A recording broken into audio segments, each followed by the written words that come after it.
Welcome to the Non-Essential Podcast. I'm Steve Gibson. I'm Ben Matlock.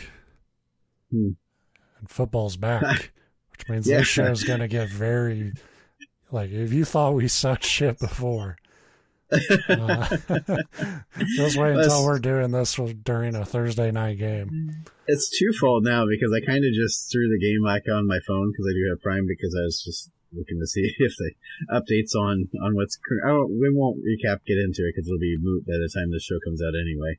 Yeah. But also it means we started recording an hour and a half later than normal because we've been talking for an hour and a half about football. Yeah.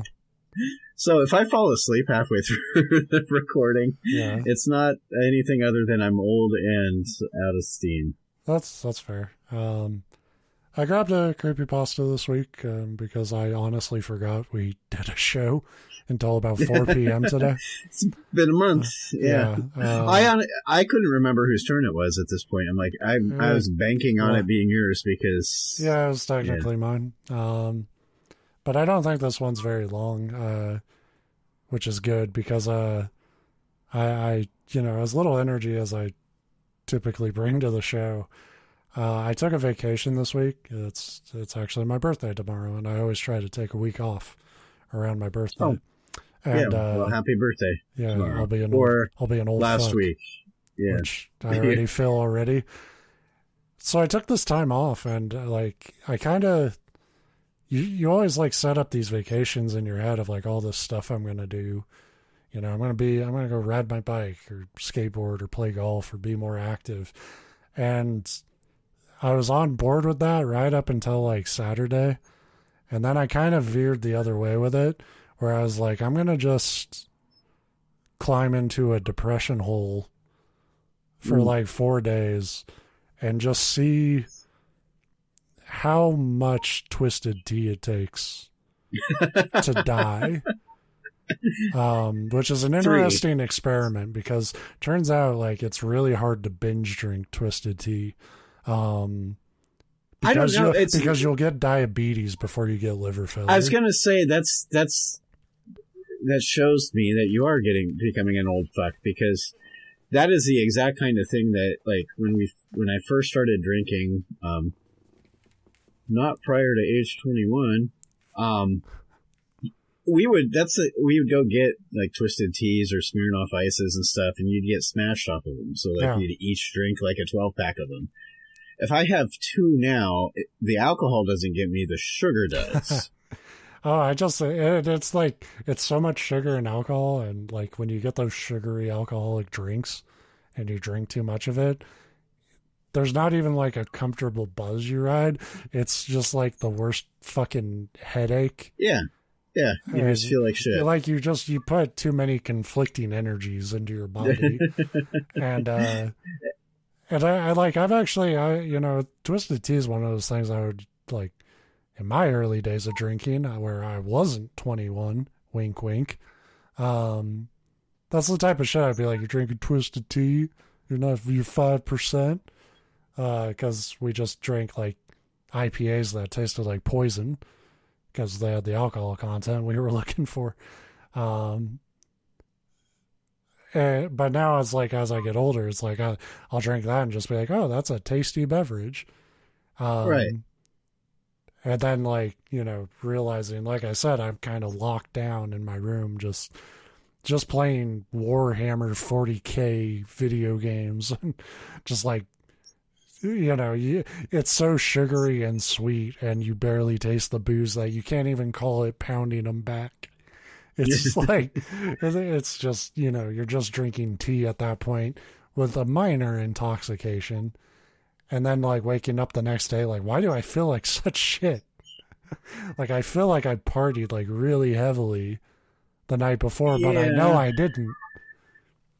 I don't know. My problem is I've cut way back in drink for a long time. I went 2 months without anything, but when I do drink, I'm to that point too where I'm too much of a. See, I'm an even older fuck than you, so that when I drink, it's red wine or scotch, and that'll fucking kick your ass too. Yeah, I don't know. I haven't been willing to go there. And it's funny because it's not even, I'm not even saying like I'll get smacked. And there's people older than me that like just do. They go out and they like binge drink hard liquor. I'm saying if I have a glass of red wine, I wake up in the morning and I'm kind of like, I kind of have a headache. Yeah. The most like actual buzzed I felt probably this year is just like if I go out to eat and like, you know, it's a Friday night or something. I'm like, maybe I'll order a couple of margaritas. You know, and like the restaurant we go to, the bartenders there are pretty generous about the booze. So yeah, restaurant margaritas are fantastic. You got to watch them. Yeah, so like I take two of those and I am good. Yeah. But again, it's that sugary drink fucking rush. Where you pay for it the next day. So yeah, I did a few days of that, and now I'm like a couple days into, you know, the fucking weak ass sugary drink detox, where I'm just drinking water now and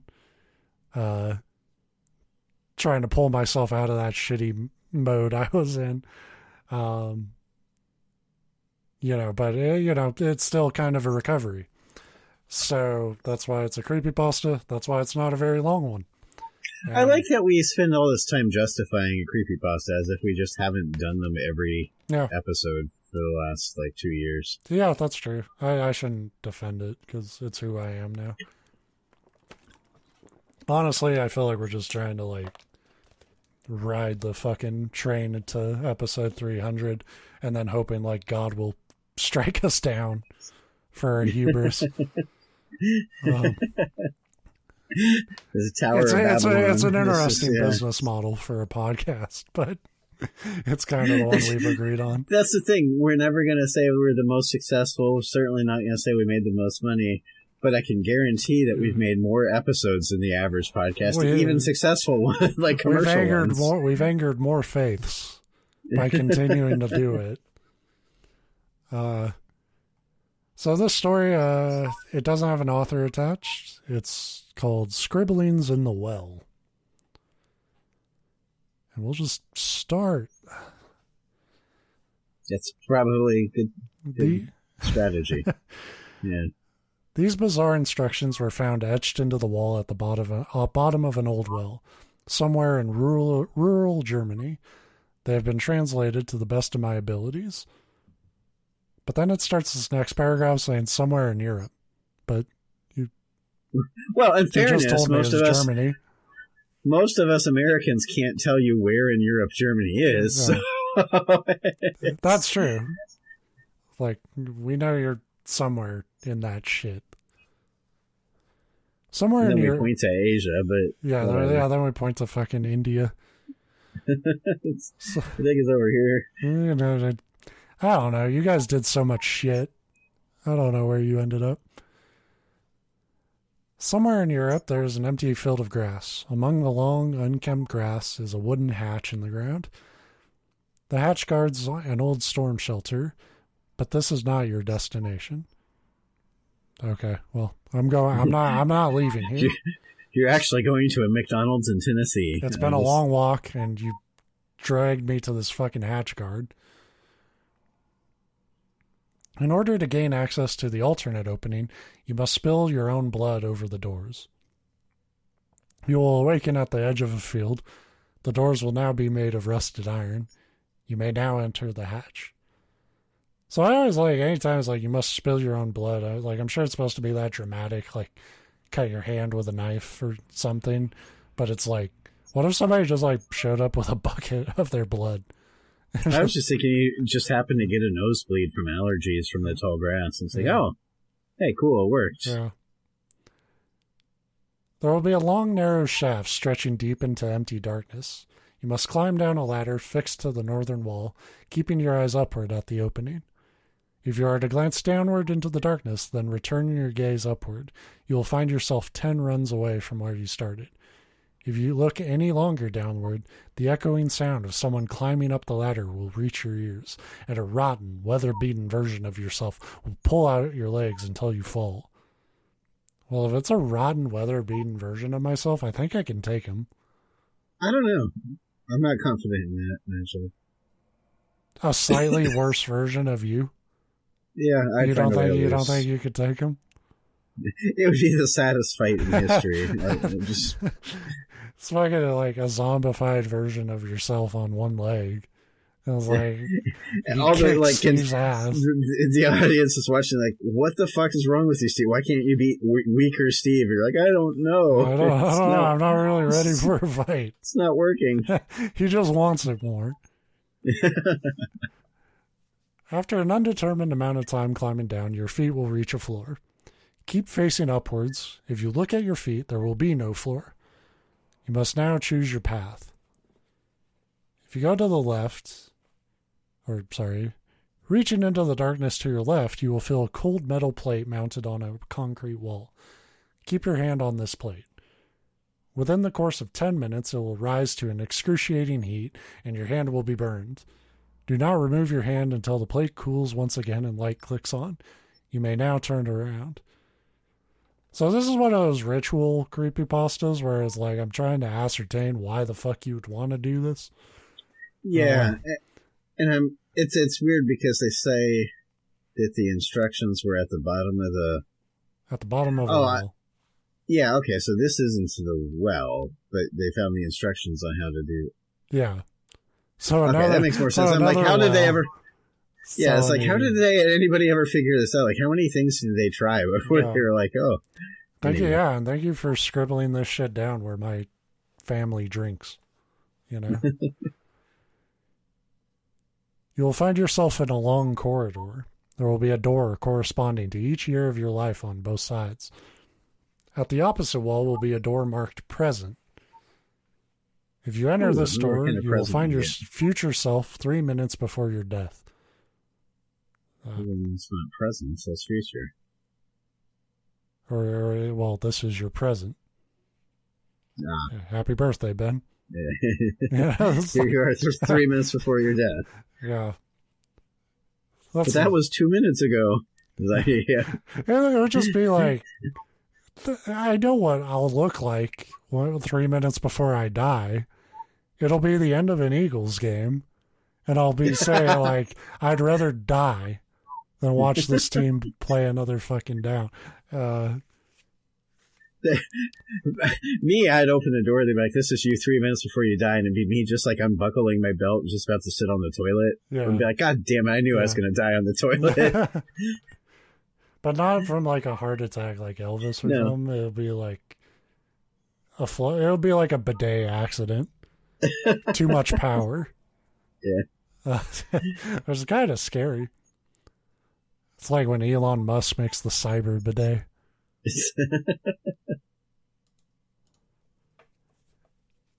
You must find the door marked with the year that you found most fortunate. What the fuck does that mean? What would you call a fortunate year? Like, I'm 42. I can honestly say I have not had a fortunate year.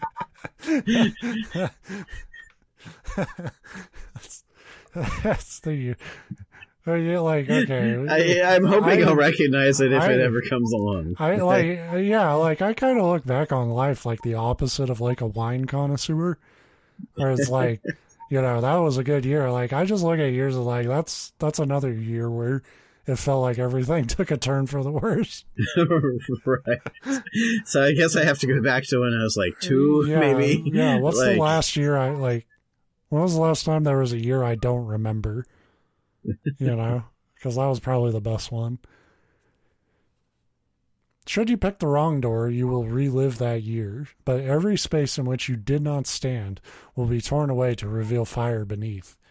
When the year finishes, you will be back at the door as if you had not opened it. If you are to pick the correct year, you will enter an enormous space of undetermined size. Darkness will surround all but a straight line through the room. The door behind you will cease to be there if you check behind you. You must follow the lit path through this area for 100 minutes.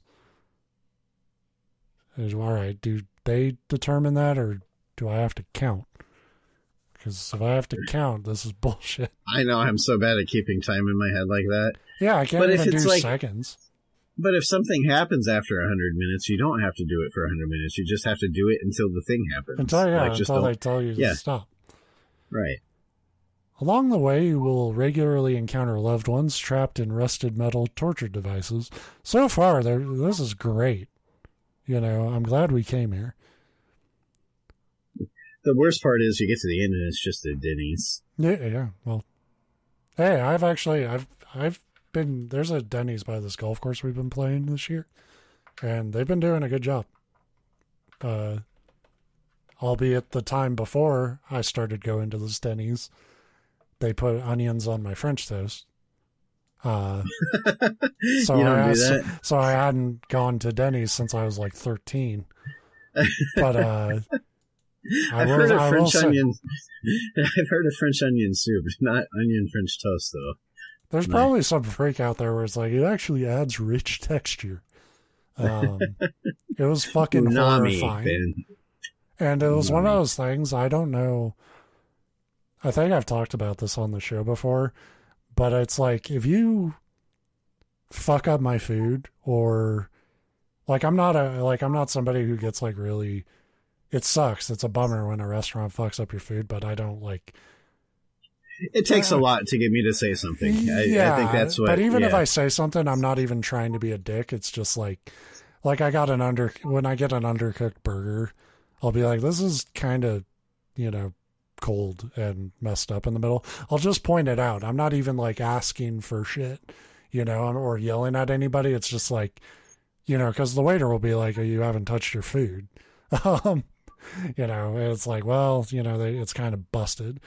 But it's like, and I've had restaurants be like, I'm sorry, we'll get you a replacement. We'll give you a free dessert. Try to make it right. And I was like, I appreciate it, but if I bite into something that's like gross, it kills my appetite. My wife's like that. I'm fat. I tend to be able to fire that appetite back up. I'm not good for a couple hours. Yeah. Like if I eat raw hamburger, I'm fucked. I don't know. My thing is I could probably, if they fixed it, continue to eat, but for the rest of like the week, I'd be like, am I getting sick? Am I getting sick? Like, no, but there are certain things. I have a hard time, like if there's a hair in my food or something like kind of gross like that. Hair's tough. Yeah. Your appetite goes. Yeah. Which is funny because I have pets. And it's like all the food I eat at home, it's like I'm sure there's hair there that I'm not aware of.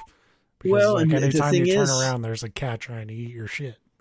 And I'm probably jinxing myself here. I haven't had a hair in my food at a restaurant in ages, and the last few times that it ever happened, it was always my pet hair like coming off my clothes into my food. So it wasn't even something like I never complained about it because I'm like, well, it's not their fault that my pets shed on me. Yeah. But that would be really funny. Like you, excuse me, there's a hair here. And it's like you clearly need a lint roller. Yeah. Like, you're just like I guarantee the way people are that a lot of those hair in my food complaints it's their own people's. Yeah, but anyway, I get your point there. I'm assuming you're about to say like you said something about the onions and they didn't. I did not then because I was a little kid. I still have a little bit of it, but now I can function in the world. But me and my brother were kids, we were especially like really shy, and we were like afraid to order for ourselves, and by this point I was like 13, I could like tell the waiter what I wanted, but I would not say anything else. Again, I'm 42, and there's like a 50-50 chance I'll just kind of point at the thing on the menu and grunt like yeah.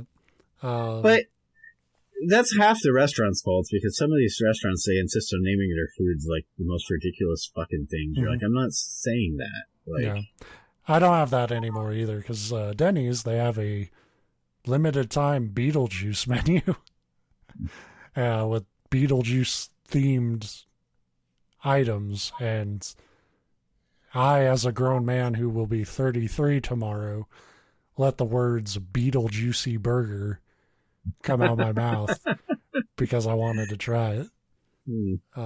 Turns out not a bad burger, but 3 patties is too much for me. Yeah. Anyway, so you're walking down this hallway, and you'll encounter loved ones trapped in rusted metal torture devices. They will beg and scream for you to help them. You must ignore their pleas and keep moving.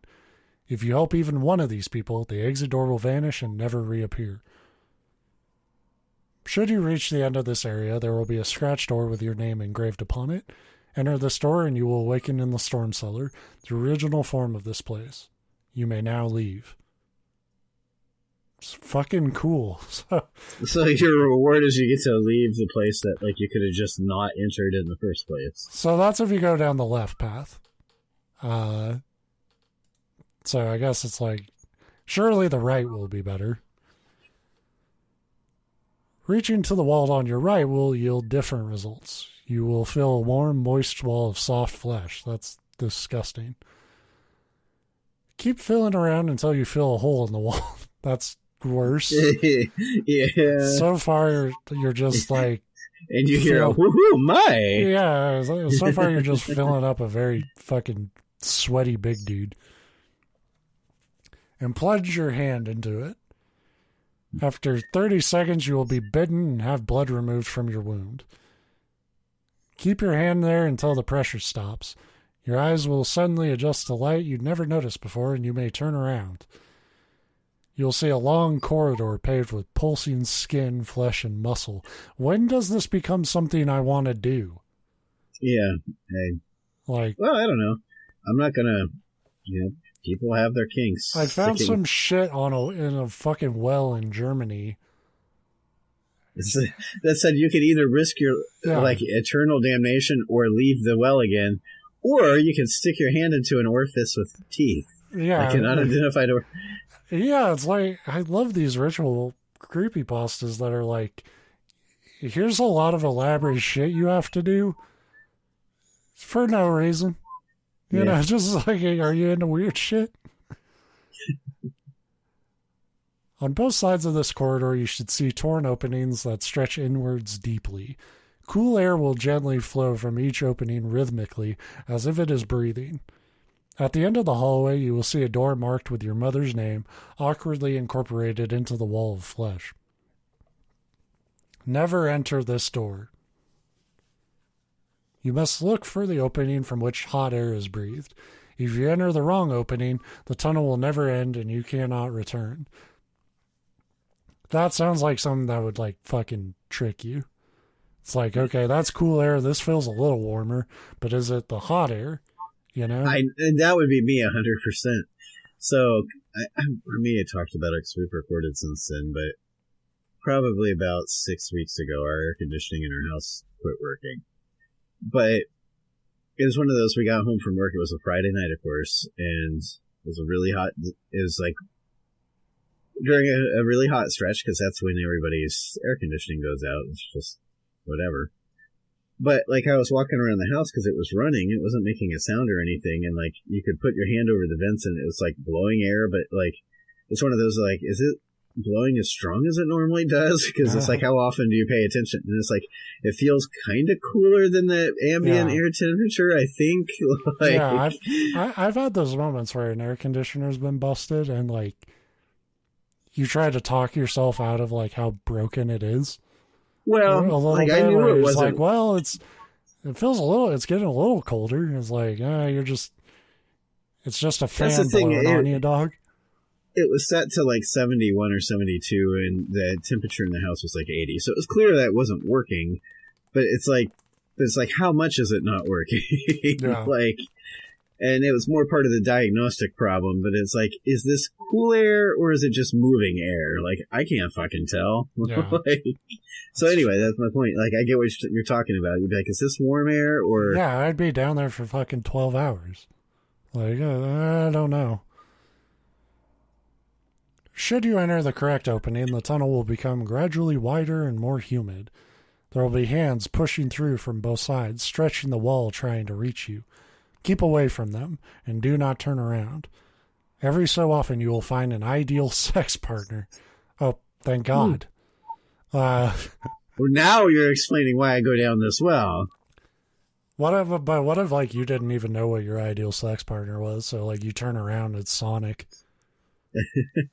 Turns out I'm a furry. I didn't know that. Well, shit. I've never looked at him in this dark, fleshy light before, but he is perfect. Compared to all these flesh holes breathing cold air on me, he's pretty high. Yeah. You know. I'm a little turned on right now, yeah. Sitting in the center of the tunnel, they will beg you to stay with them. Ignore them. If you stay with them, they will devour you from the waist up. Well, some people are into that. That might be an ideal sex partner. Yeah, I mean. After 100 minutes in this place, you will reach a hole leading to a far narrower tunnel. Enter this hole and crawl as fast as you can. The hands can now reach you and will caress you gently from behind the thin flesh. If you stop, they will drag you down. As you progress, the light will gradually fade and your heartbeat will become louder until it reaches an almost deafening volume. Open your eyes. You'll be lying in the fetal position on the floor of the storm shelter. You may now leave. So here's your reward if you do all that shit. It takes till the end to fucking explain why you would maybe want this. So if you chose the left path, you will receive complete financial security until you die, but your hand will throb painfully once a day. From all the wanking, I guess. Yeah. If left path was the hot plate, so like the burn doesn't go away. Yeah. But the joke's on them is like, oh, but you'll ache once a day. I'm like, I'm 42. I ache most of the day, every day. Like, okay, I'm down. Yeah, I play video games all the time. I got fucking arthritis brewing up the yin yang here. If you chose the right path, you will be considered popular and charismatic by everyone you meet, but you will be plagued by nightmares of the tunnel. And if you attempt this ritual twice, presumably to try to get both, you will never awaken from the nightmares. So what's better there? I'd say financial security with a bit of a hand pain. I could take ibuprofen for that. Yeah. I think that's the way I was leaning as well. Like I said, I mean, in fairness, most days I have a throbbing back pain or neck pain or knee pain or foot pain or it's, it'd just be another thing that you're dealing with that's not that different. It's also like the right path is such a vague fucking, you'll be considered popular and charismatic. Like nowhere in that says like you'll be happy or have like close relationships that fulfill you. It's just like people will think you're cool. Yeah, we've talked about that because as people who do a podcast, we used to write, like there's always part of you that's like you do it because you like attention. But I think one of my biggest nightmares would be like a recognizable celebrity or somebody that people want to just come up and talk to. Because I already get that somewhat. I don't know. I feel like I'm fairly unapproachable. But then there's still people that'll, like today at that conference thing I had to go to. I was very happy when it was like lunchtime and there was like an empty table and you could sit down at it. It's like, cool. And then somebody's like immediately like, hey, can I sit here? It's like, I kind of rather you didn't. And I had a great conversation with him, but I'm okay not having people come up and be like, hey, you're cool. I want to talk to you. Like, I don't need that. Especially if it means I'm getting endless nightmares and I have to navigate a flesh tunnel of booby traps. Yeah. Like, no, thank you. Just for somebody to be like, hey, you're kind of cool. Yeah. And then, frankly, just buy people around at the bar and you'll get that. I was about to say that too. That's the other thing is if you do crave that like popularity, whatever, you can buy that. They say money can't buy happiness, and I don't disagree. But money definitely can buy fake friends and attention. Like it's one of the easiest things that money buys. So yeah, I don't know. I just liked in that second tunnel they were talking about. Oh, if you accidentally enter one of the tunnels blowing cool air, it'll just go on and on forever.